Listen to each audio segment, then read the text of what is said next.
देखिए स्टूडेंट्स, आज हम फर्स्ट ईयर का सेट चैप्टर स्टार्ट करने जा रहे हैं। तो सबसे पहले सेट के बारे में समझते हैं। सेट होता क्या है। देखिए सेट मतलब होता है समुच्चय।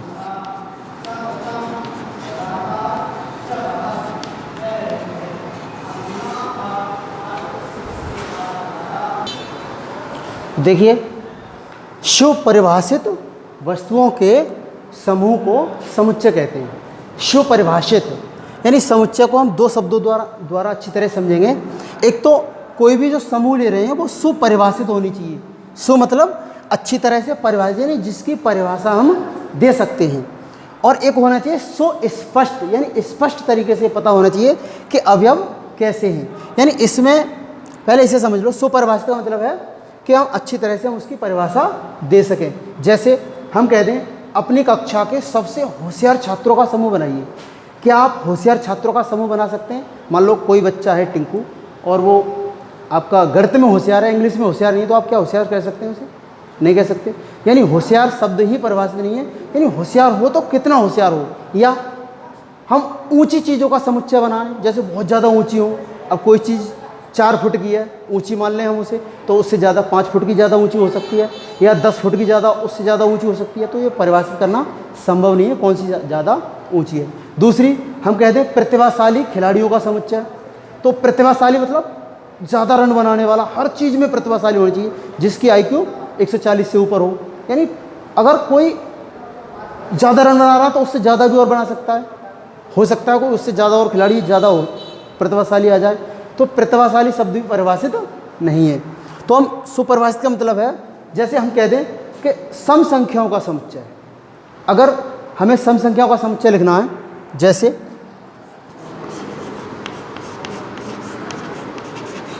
सम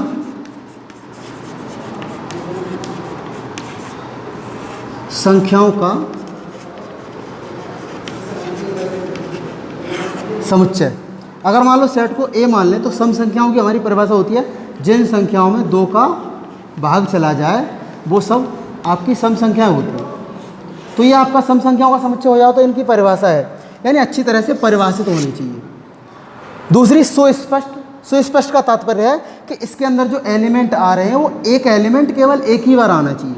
जैसे मान लो A बराबर आपका होता अगर 2 2 2 2 अनंत तक, तो ये इस 2 को हम केवल एक बार ही लिखेंगे सेट के अंदर, 2 को रिपीट नहीं करेंगे। यानी एक एलिमेंट अवयव, एक एलिमेंट है जो अवयव है उसे हम केवल एक ही बार लिखेंगे, रिपीट नहीं करेंगे। वो कहलाता है सुस्पष्ट। अब आगे देखते हैं सेट नोटेशंस। अगला पॉइंट, सेट नोटेशंस मतलब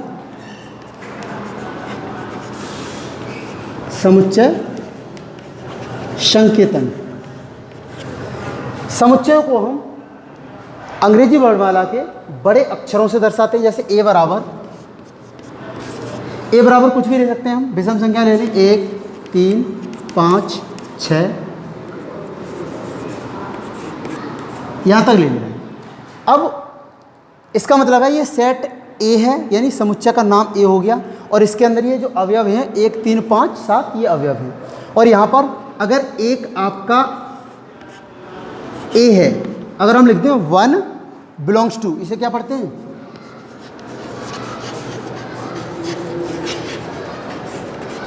belongs to, 1 belongs to A। इसका मतलब है एक A का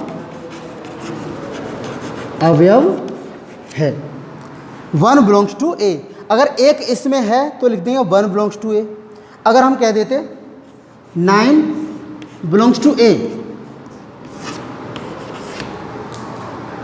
यानी 9 A का अवयव है। क्या 9 इसमें है? नहीं है, तो इसे पढ़ते हैं ऐसे, और इसे पढ़ते हैं यहाँ पे is not belongs to A। यानी 1 is not belongs to A, यानी 9 ए का अवयव नहीं है। देखिए, रिप्रेजेंटेशन ऑफ द सेट्स, समुच्चय निरूपण की विधियां या समुच्चयों को हम किस तरह से दर्शाते हैं। तो समुच्चय को दर्शाने की दो विधियां हैं आपकी। सबसे पहली है रोस्टर विधि और इसी का दूसरा नाम है तालिका विधि और इसी का नाम है सारणियन। तालिका मतलब सारणी। तो एक तो यह है रोस्टर विधि, दूसरी है गुण विधि। गुण विधि को दूसरा नाम भी दे देते हैं हम नियम विधि या समुच्चय निर्माण विधि। अब देखते हैं सबसे पहले रोस्टर विधि में क्या करते हैं। रोस्टर विधि में, इस विधि में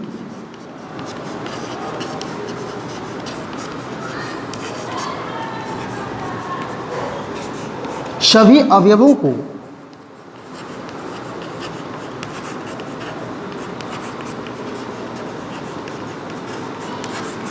मझले कोष्ठक के अंदर लिखकर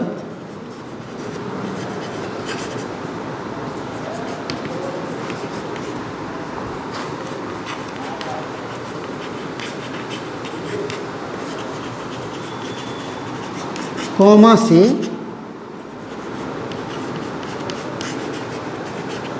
अलग कर देते हैं।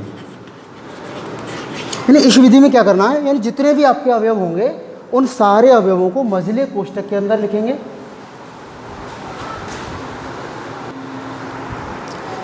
इस विधि में सभी अवयवों को मझले कोष्ठक के अंदर लिख करके कॉमा से अलग कर देते हैं। जैसे अगर मान लो कोई सेट ले लें, हम ए ले लें, सम संख्याओं का समुच्चय, हमने ले लिया सम संख्याओं का समुच्चय। तो सम संख्या आपकी क्या क्या होती हैं, तो ये आपका हमें कौन सी विधि में लिखना है, रोस्टर विधि में लिखना है। तो सम संख्या आपकी होती है 2, 4, 6, 8, 10, 12, 14, 16 ऐसे चलती जाती है। तो सबसे पहले हम 2 लिखेंगे, 2 के बाद कॉमा लगाएंगे, 4 लिखेंगे, 6, 8, 10 और ये आपकी अनंत तक चलती रहेंगी। ऐसे ही अगर हम कोई 20 सेट ले लें,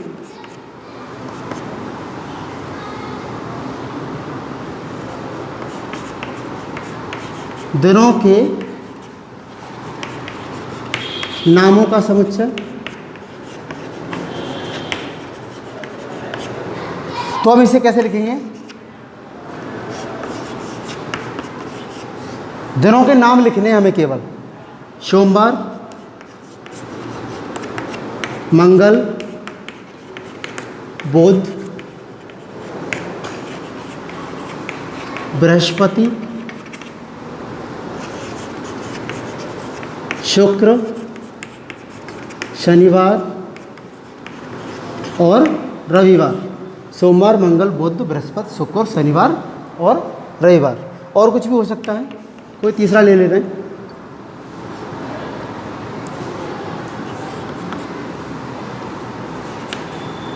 एक और 10 के बीच भाज्य संख्याओं का समुच्चय। तो ये क्या हो जाएगा, अब 1 और 10 के बीच हमें क्या संख्या लेनी है, भाज्य, यानी जिसमें स्वयं का भाग चला जाए, 1 का चला जाए और किसी का और चला जाए। तो सबसे पहले होती है आपकी 4, उसके बाद 6, देखो 1, 2, 3, 4, 5, 6, 7, 8, 9 और 10 तक होती है। अब इसमें 2 तो आपकी आवाज़ है, 3 भी आवाज़ है, 4 कैसी है बाज, 5 आवाज़, 6 बाज, 7 है नहीं और 8 है और 1 9 है, बीच मतलब 10 लेना नहीं है। ये आपकी कौन सी विधि में लिखे हुए हैं सारे, ये आपके लिखे हुए हैं रोस्टर विधि में। अगली विधि देखते हैं, आगे देखते हैं। अगली आती है गुण विधि। तो इस विधि में क्या करते हैं, गुण विधि में मझले कोष्ठक के अंदर x सच दैट x के तुरंत बाद, यानी अगर ये लिखा हुआ कहीं पर x और ऐसे लिखा हुआ है तो इसे समुच्चय में पढ़ते हैं x सच दैट, SUCH, या ऐसे भी लिखा हो तब भी इसे हम यही पढ़ेंगे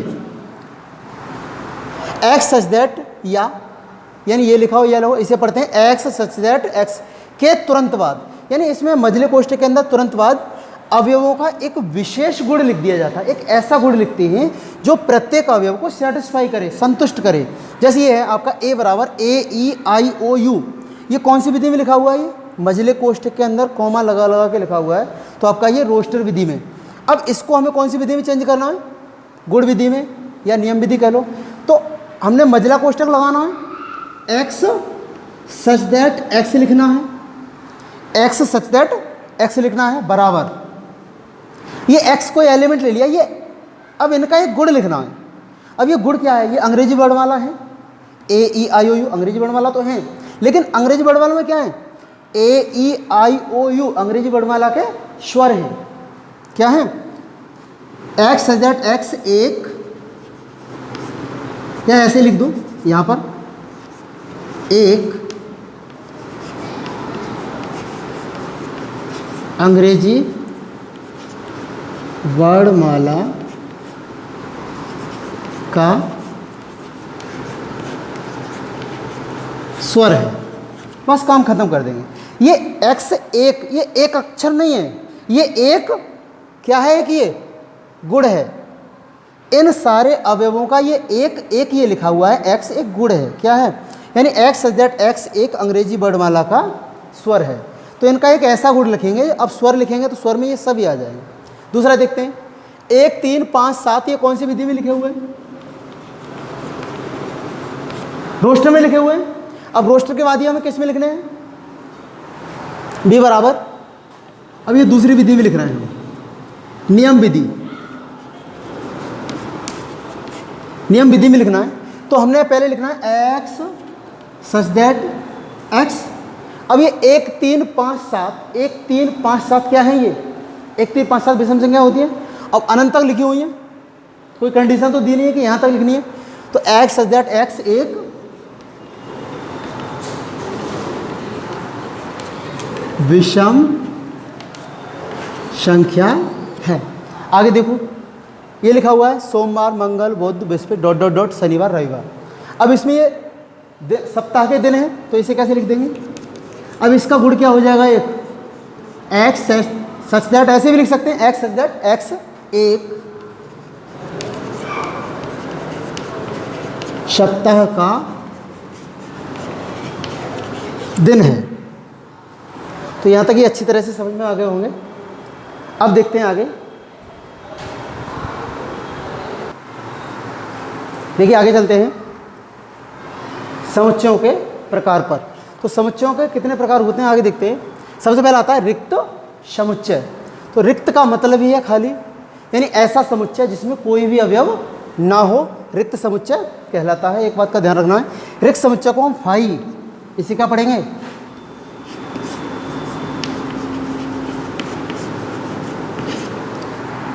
फाई या मझले कोष्ठक से लिखेंगे नहीं, इसमें कुछ से दर्शाते हैं। आगे देखो रिक्त समुच्चय, प्रत्येक समुच्चय का उपसमुच्चय। ये उपसमुच्चय आगे आएगा तब अच्छी तरह समझ में आएगा, अभी यहाँ लिखा रहने दो, जब नेक्स्ट टॉपिक आएगा उसमें अच्छी तरह समझ में आ जाएगा। यानी रिक्त समुच्चय प्रत्येक समुच्चय का उपसमुच्चय होता है। जैसे अगर हम यहाँ पे a बराबर लिख दें, केवल खाली कोष्ठक बना दें, तो ये भी कैसा हो जाएगा? रिक्त समुच्चय होगा। दूसरा लिख दें v बराबर x सच दैट x एक सम अभाज्य, और इसमें कंडीशन लगी हुई है x is not equal to 2, यानी हमें एक सम अभाज्य संख्या लिखनी है और x का मान 2 नहीं होना चाहिए। तो सम भी होनी चाहिए और अभाज्य भी होनी चाहिए। तो ऐसी संख्या केवल एक ही है, 2 और 2 वो भी कंडीशन में दे रखी है, नहीं होनी चाहिए। तो ये b बराबर क्या हो जाएगा? 5। एक तीसरा एग्जाम्पल ले रहे हैं, c बराबर x सच दैट x एक प्राकृतिक संख्या है और x का मान 7 से छोटा है और 9 से बड़ा है। ध्यान से देखना, एक प्राकृतिक संख्या है और 9 से तो बड़ा है, यानी 9 से तो बड़ी होनी चाहिए और 7 से छोटी होनी चाहिए। अब भैया 9 से बड़ी और 7 से छोटी कोई संख्या तो मिलने वाली है नहीं। 7 से छोटी लोगे तो 1 2 3 4 5 इधर को चलेंगी, और 9 से बड़ी लेंगे तो 9 से ऊपर पहुंच जाएंगी, तो इसमें कुछ भी संख्या नहीं मिलेगी। तो C बराबर क्या हो जाएगा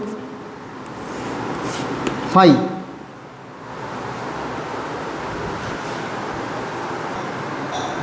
आगे देखते हैं, आगे आता है एकल समुच्चय, यानी ऐसा समुच्चय, जैसा इसका नाम है एकल मतलब एक, ऐसा समुच्चय जिसमें केवल एक ही अवयव हो, एकल समुच्चय कहलाता है। जैसे A बराबर, ये मझले कोष्ठक के अंदर लिखा है, क्या लिखा है 5, तो इसके अंदर एक एलिमेंट है, कितने एलिमेंट है, तो ये एकल समुच्चय होगा।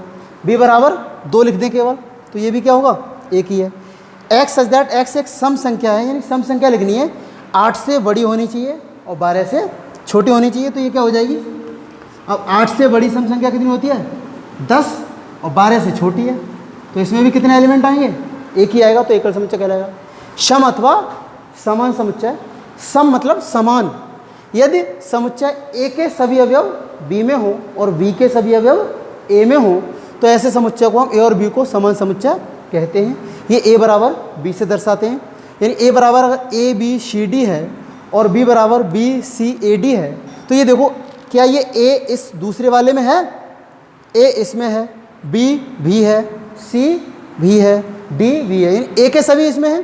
अब B के चेक करो, B इसमें है, C इसमें है, A में, A B में है, D A में है, तो A के सभी B में है और B के सभी A में है, तो यहाँ पर क्या हो जाएगा A बराबर B, यानी A और B को हम सम समुच्चय कहेंगे।